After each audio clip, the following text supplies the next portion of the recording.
welcome to Money Matters TV. I'm your host, Doug Hepburn of Hepburn Financial Advisors, located in Phoenixville, Pennsylvania, providing trusted advice to individuals and successful families and businesses for over 20 years. I'd like to welcome my co-host, Robin Bond of Transition Strategies, LLC, a team of tenacious lawyers effectively representing their clients at every stage of the employment relationship. Transition Strategies is not affiliated with Hepburn Financial Advisors or Cetera Advisors. How you doing, Robin? Doing great, Doug. How are you? Fantastic. Tell me something good in your world. Oh, something good in my world. Well, I write regular employment columns for Mainline Today magazine. And I write, the most recent one I'm writing that will come on next is about this concept, this employment law trend called flex-tirement. I don't know, but it sort of fits in well with what you do, with a baby boomer generation who's used to going 90 miles an hour and just doesn't want to come to a complete stop at zero. And there's a lot of reasons for that, not just psychological wellness of keeping working and the connectedness of work, but also, hey, it costs more to live. Healthcare is expensive. So I'm writing about flex-tirement and how you can sort of ease into some sort of part-time work or remote work. And I know the trend for many employers is to call people back into the office. But this is something I'd like baby boomers or, clients of financial planners and advisors to be aware of, is that this is something that may help you reach your financial goals. That's a great concept, and I'm glad to hear that you're writing about that. Fortunately, this hasn't happened to my clients, but oftentimes a lot of people who are running at 90 miles an hour, as soon as they retire, they're so used to the stress that when they hit the brakes, they end up falling apart because they have nothing to do, and it destroys relationships. Like to work. People like work. And so if you like it, there's ways to sort of, ease into it and keep your mind active and engaged and being a meaningful part of the world of work. Yeah, exactly. And, we're seeing, it's funny, along those lines, we're seeing a trend these days known as gray divorce. And that's where couples who've been married for 20, 30, 40 years, they end up getting divorced right at retirement age. And a lot of it, I think, there's multiple reasons for it, but one of the reasons I think is that, you've got two people who spend so much time apart from each other and narrow bits of time together that when they're spending all their time together, it becomes it becomes too much. And so the ability to have like a flex retirement and be able to dial it back slowly, I think is fantastic. That's a great concept. Looking forward to the article. Thank you. And you can always go to my website, because everything that I'm going to write or that I do publish, I also put on my website, and that's transition-strategies.com. And then it's in the news section, so you can read all the different articles about timely work topics. Fantastic. Well, everyone seems to be talking about the markets and technology these days, and we've seen the S&P rise significantly as a result of a handful of stocks. A lot of this is driven by artificial intelligence, which we're going to talk a little bit about later. But, this handful of stocks has been really powerful. In fact, the top 10 stocks in the S&P 500 make up nearly 35% of the S&P's value. And this is what we call narrow breadth in the market. It's not necessarily healthy. And, we've seen this movie before when we saw a similar trend before the dot-com bubble burst in 2000. So, as a result, investors may not realize that their portfolio could carry significantly more risk than they're comfortable with.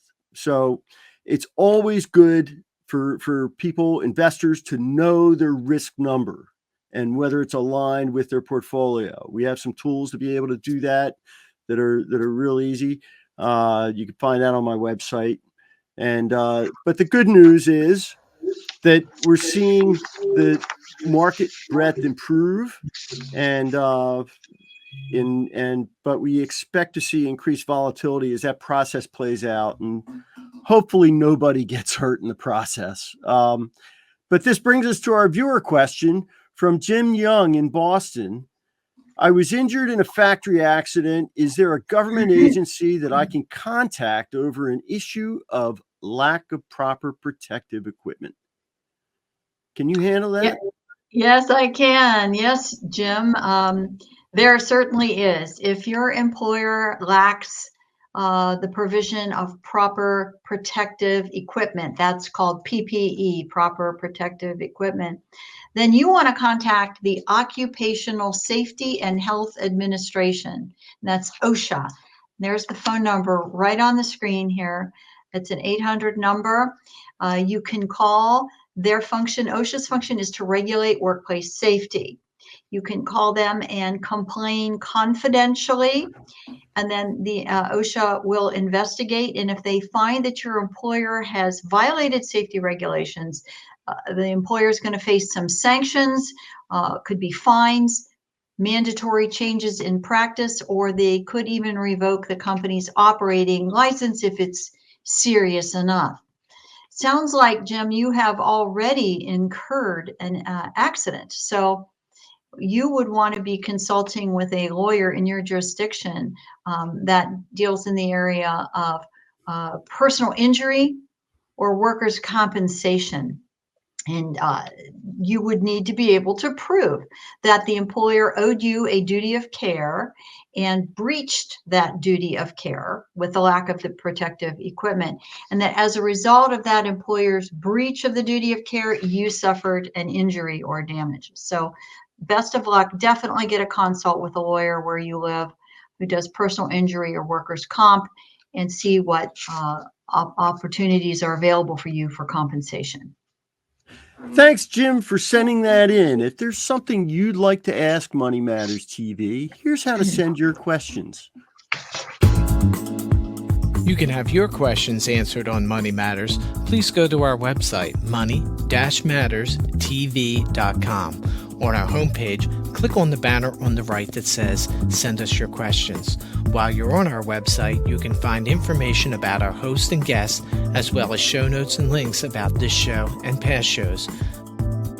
Money Matters is also available as a podcast on iTunes and Stitcher, so you can listen to Money Matters while you're on the go. That website address, again, is money, M-O-N-E-Y, -matters, M-A-T-T-E-R-S, TV.com.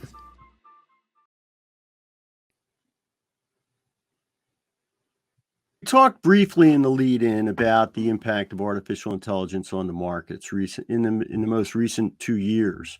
To help us get a better understanding of artificial intelligence, our guest today, Dr. Jerry Smith, is a visionary in AI and machine learning with a fascinating background spanning neuroscience, nuclear engineering, and data science. And he's here to help us understand the big picture of artificial intelligence, where it's been, where it is now, and where it's headed. Welcome to Money Matters TV, Jerry. Well, thanks for having me. It's a pleasure to talk with you and Robin and your audience. Before we dive in, I just want to preface this conversation by stating that any companies or technologies mentioned today are purely for illustrative purposes. This is a general discussion, not an investment recommendation. Always consult with your financial advisor before making any decisions. So, when I think about AI, we've come so far. It's almost like a sci-fi becoming real life. But for you, where did this obsession start? Yeah. Was there like a eureka moment, or were you just somebody who loved robots and space movies? Well, I'm somebody who loved robots and space movie, but there was a eureka moment. I mean, there's a book, a 1966 book by Robert Heinlein. It's called "The Moon is a Awful Mistress," right? And it's a classic story. Moon occupied by people, 3 million. It's a penal colony, but they introduce a character in there called Mike. It was short for Mikey. And in this book, Mike takes a journey as an artificial intelligence system, going from basically a yes/no kind of robot through the entire spectrum of learning what consciousness is, learning how to interact with people, how to tell jokes, and eventually becoming self-aware, right? And it introduces all those wonderful concepts like what does it mean to be alive, and how can you trust these sort of things? And it really got me thinking when I was really young, and it kind of propelled me into this space. Well, let's kind of start at the beginning here, because as you're talking, I'm thinking of the show Westworld, and how do you really define artificial intelligence? And can you give us a very, very brief overview of its evolution from inception to where we are today? Wait, you said show Westworld? I thought that was a Oh, documentary. no, that was I'm joking. I'm joking. That's a Yeah. documentary. That's a We're really documentary. scared. I thought she was going to say Terminator. Yeah, there you go. Well, there's so many of them that you can Yeah. imagine. A lot of people are a little scared of this. Hey, listen, and Because Mikey that's an open became issue. self-aware, right? That's really Mikey important. became self-aware. Are our When you- computers going to become self-aware?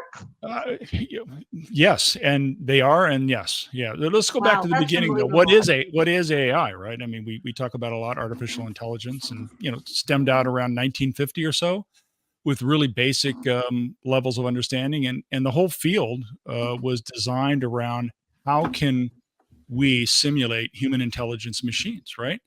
From doing basic stuff, answering doors, to sorting papers, to more complex stuff, making diagnoses with doctors and thinking through and solving problems, right? It has really come quite a long ways in the last couple of years, but 1950s, basically expert systems, real simple code, if then else stuff. So, how do you define artificial intelligence, and what's happened with its evolution? I mean, right now we're dealing with AI that's kind of it seems like cutting edge to us now, but I know we're nowhere near where it's going to be. Yeah. When AI is such a broad area, right? So artificial intelligence, it's a simple 2-letter word, but it has different paths in this space. And today, like the current state of AI is like the wild, wild west, right? The current state of what you see today with companies like OpenAI and Anthropic, with both of their models that they have out there, which I'm sure we'll talk about a little bit later on, that changed the world 2 Aprils ago when it was introduced and it began to interject into our lives, right? So we see a change from real traditional AI systems back into office systems that are doing things for people, to front end people focused things like ChatGPT. I want to circle back to something you said, Jerry. You were talking about doctors and diagnoses. Like a lot of people are concerned that they're going to be put out of business because of AI. And one of the things that comes to mind for me is like, hey, a doctor or a lawyer, that they're very cognitive. I just want to know, like, is this something we should be worried about? Or, because I have a gut feeling about a case or about a person or about a way to do something. I go with that, but does AI have a gut feeling, or is it just strictly, logic? Yeah.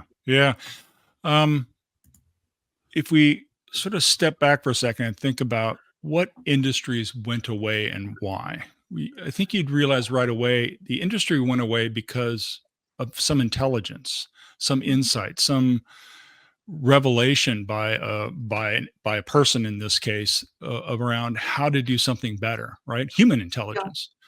So will AI cause industries to go away? No, but intelligence will cause industries to go away, right?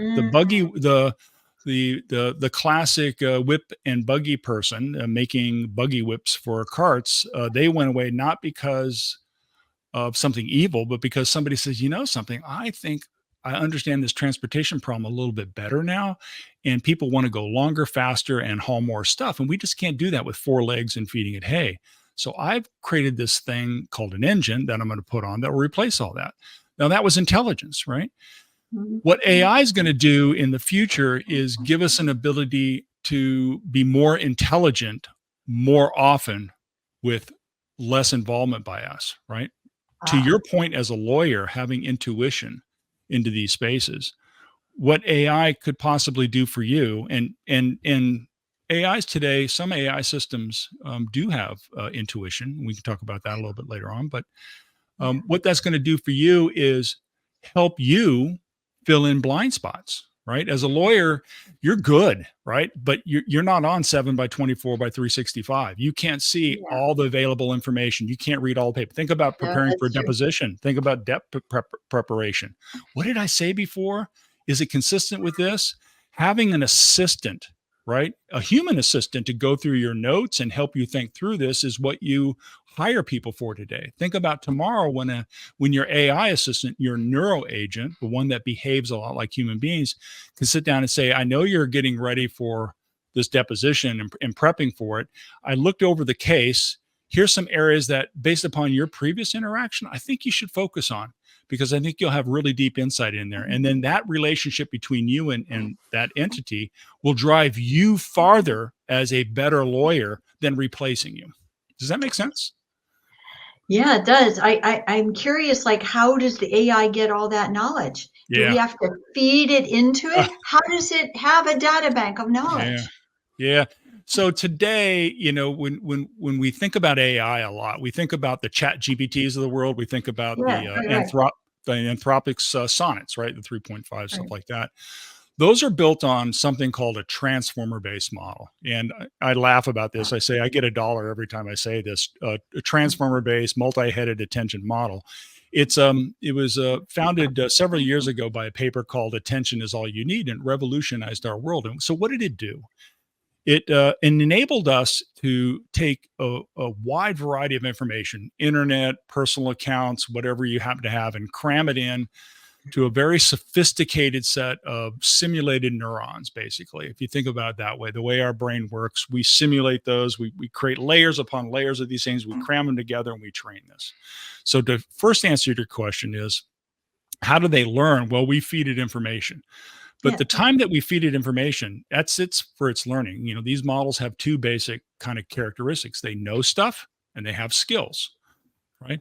Once you're done training a model, these AI systems, they're fixed. So anything new that comes along, we have to augment it. We augment it with data sets, right? So you have a case, for example, and you finished up your case. Well, of course, Chat GPT isn't going to know about it. It was trained last year. What do? We take all that new content and we feed it into the system so it can look at it and then use its skills of jurisprudence, or skills as a doctor, or skills as just a counselor, to understand the information and then feed that back to you in a more this time and moment area. So those models are very sophisticated, and they're capable of doing a lot of very interesting things. But the one thing that they do a really good job is the skills. That is reasoning, right? It's all about reasoning. And that's the area that I think people will find the value in. It isn't about what they know. It's about how they can help us think about problems, how they can help us solve problems.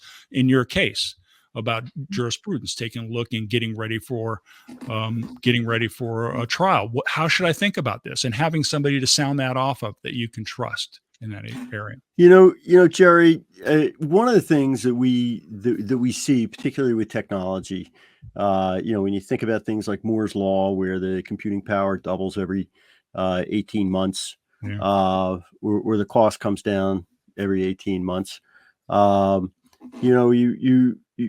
A lot of that really is reflective of a geometric progression, a curve, huge curve, if you will. And right now, I mean, people are just cheering about the buzz about AI. I mean, they don't really quite understand it. They're trying to get grips on it and find out where we are now.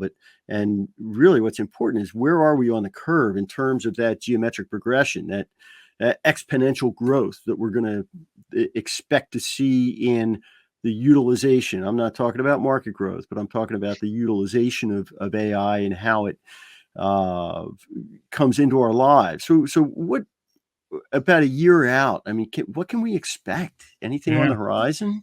Yeah, we went through a really sharp change in the trajectory, which was about a year and a half ago, 2 years ago, and now people are incorporating those characteristics into their lives. Right? We see if you use a modern day mobile phone, you're using 20 to 25 different AI systems in that. If you take a picture with those Wow. phones, you're using half a dozen AI systems, right? Everything from Right. focusing to capturing the image to doing the color space, all that wonderful stuff. GPS, Exactly. If yeah, you're doing a TV show today, right? You're using AI somewhere in that network. So we use it all the time, and really and don't good even know it. products. Yeah, really good products. You should never see the artificial intelligence. You should just see real solutions in that, right? It's like having a good Okay. employee, right? Good employee. You Right. should never question, well, how did you do that? You should just say, wow, that was a really good insight. I didn't know that. Thank you very much. A year from now, I think it's going to be amazing, right? And I will just cite a couple things that are coming together. When you think about this character Elon Musk, and he has three products that are merging together. He has Optimus, which is a bipedal robotic system that's capable of serving man in the sense of serving human beings, being able to listen and address and talk and perform functions. We have another system which is Neuralinks, which now is able to tap into the human brain, right? We're able to read into the brain and do wonderful things. And then he ended up in Memphis recently acquiring one of the largest data centers out there, and he's put in 100,000 GPUs out there. What can you do with all those things? Today, as I mentioned before, these models are trained on the collective consciousness of society, right? They're the result of the data, the debris of our activity. Next year, literally next year, a model will be trained on the individual consciousness of an individual. We will go Wow. from having models that can tell you, oh, Just brute yes, I consciousness. know Doug. Yes, I know. Matter of fact, ChatGPT, it knows all about Money Matters TV. It can tell you all about it. It can tell you about the host, right? It knows the collective consciousness of our society. Jerry, Next, Elon Musk had sent a letter, I guess, to Microsoft with Steve Wozniak, some other people about a year ago, saying yeah, that AI posed really profound dangers and risks. And now yeah, you're telling me he's like tripled down in the yeah, industry. So yeah, yeah. what should we be most concerned about as Well, AI continues to evolve? Are yeah, there risks that we need to be especially mindful of? Because one minute, be wary, posing dangers, yeah, risks. We're yeah. going to take over the human consciousness, and now he's like tripling down on it. Like, what are Yeah, we well, both supposed can to be make true, of right? that? Both can be true. You can have dangers and risk in one hand and profound usefulness in the other hand, and it's up to us to figure out how to blend those things together. But There are where are risks. we? Yeah, Like, where are we on this spectrum? yeah. The risks, the risks are many, but the one I would just say to folks from a personal level, falling too far behind the curve. Right? If you've never put your fingers on a keyboard and had a conversation with ChatGPT about a problem that you face, you're falling behind. That's number one. From a society perspective, the risk is entrusting too much into these systems at this particular time, right? We'd never want to turn over to one of these systems today, neurosurgery, right? I mean, that would be ridiculous. But look at what we're doing with self-driving cars. Self-driving cars are completely automated today. We can drive through crowded parking spaces. We couldn't do that 4 years ago, right? So we're going up the curve. I think the biggest risk to all of us is falling behind, because AI will not fall behind, right? It'll keep going and going. And if you get to the spot where you think you're worthless in life because something else has replaced you, that's a sad place to be. So I'd encourage everybody to spend time in this area and just learning at your own pace and using it to help you. And if you do that, you'll keep up and it'll be less scary, right? Thank you. Well, that's great advice. You know, as you said, AI is embedded in everything from our phones to our homes. Do you think people really understand how much they interact with AI on a day-to-day No, basis? no. And is that interaction generally a good thing? Yeah, I think it's good that I don't. First of all, I don't think that people really understand it. I take my wife for example, very intelligent, smart person. When you ask her how often she interfaces with AI, she says very little. And that's not because she's stupid by any means. She's very bright. It's because the systems that are incorporating AI in them are so good, they make it transparent, right? Do you know how your refrigerator works? No. Good refrigerators are awesome, right? You open it up, you can see everything. Everything's cold. Some even tell you when you're out of stuff, right? So good systems, the Steve Jobs philosophy about building systems that serve us in a wonderfully enriching and beautiful way are the areas that we see a lot of the AI rolling out. They're not intrusive. They're not in our face, right? The chats of the world still and the sonnets of the world from Anthropic are still a bit in our face, right? They're still a little bit, let me tell you what I think. And, how often do you have conversations with your loved ones via text? Well, we do it on the phone, but we talk in person. We're starting to see a change in there. So I do think that as we move forward, more and more people will realize the benefits of AI and go, this is probably AI. Apple just released Apple Intelligence, right? Wow. Your emails, Gosh, there's so much to talk about. My gosh. Yeah. We need to end this conversation. I know. Well, I got one last question, Jerry, and then we're going to have to wrap it up. As Sure. someone who's both a creator and a critic of AI, what advice would you give to those wanting to future-proof their careers or their businesses in this fast-changing AI landscape? Get a free account at one of the folks that supply it, like Anthropics or Chat. Sit down and interview that large language, that chatbot, that chat system in front of you. Sit down and literally interview it. Say, my name's Jerry. I'm going through a career crisis. I need your help. Would you like to talk to me about that? And then have a conversation. Ask it questions. What do you know about this? What do you feel about that? If you were to ask me 3 questions about my career, what would those 3 questions be? Answer those questions. And at the very end of that conversation, which should go about 20 minutes, right? 20 minutes of having a conversation with one of these systems, ask it this question. What have you learned about me that I might not know about myself? And look at the answer and ask yourself, is that something that's good about you or not so good? Is that something you want to improve on? Ask it how. If that's something you don't want to improve on, ask it how. I think your life will change after that 20 minutes. Wow. Fascinating stuff. Amazing. Thank you. Jerry, this has been great. Great. I think we're going to have to get you on again just because this is such a huge topic. We've really only scratched the surface. And of course, as I mentioned before, these changes are occurring exponentially.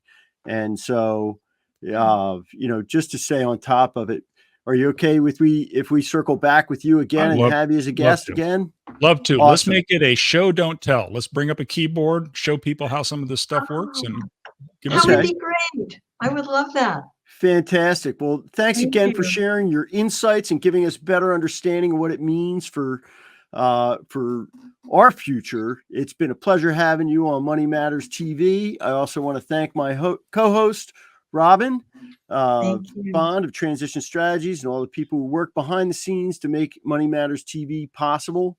Be sure to tune into our next show with Rob Waring, Managing Director of Strategic Exit Advisors. And most importantly, we'd like to thank you, our viewers, for tuning into Money Matters TV, because that's where your money matters. Thank you.